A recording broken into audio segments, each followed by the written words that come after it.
Arkadaşlar ciğerimizi yaptık. Gördüğünüz gibi çok lezzetli oldu. Muhteşem. YouTube kanalımıza abone olursanız seviniriz. Beğeni yaparsanız daha çok seviniriz. Ama abone olmayı unutmayın. Daha çok video gelmesi için. Ciğer de parlıyor he. Hadi yapılışına.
Daha yeni çıktı fırında. Hemen hazırlıyorum.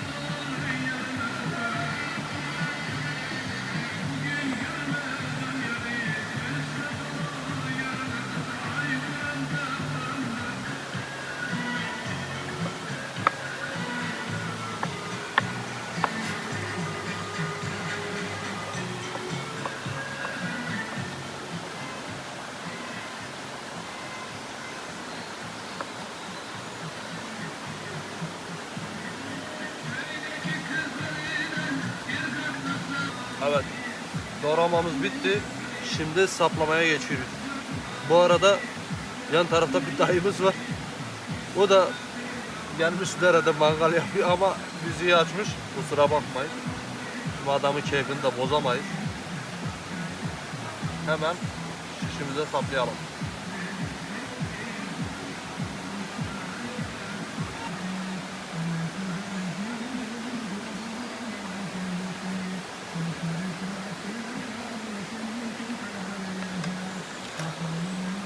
Ne diyoruz?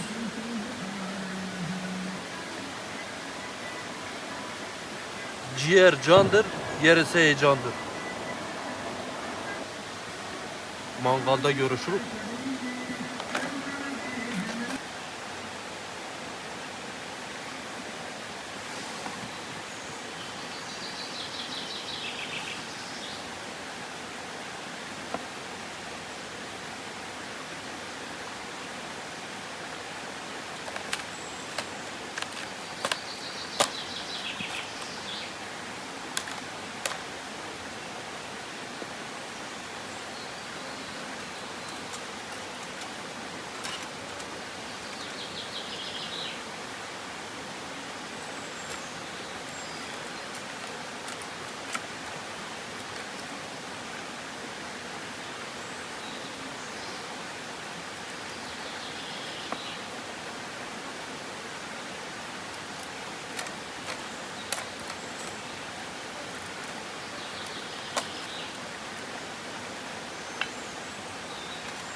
Baba ciğere bak ya.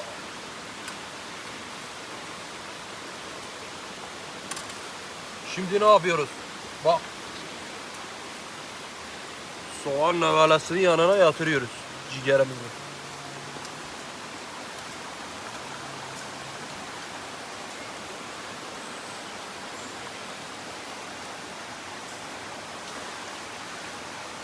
Abi biberin fazla da şeyle atmaya gerek yok. Aha böyle attık.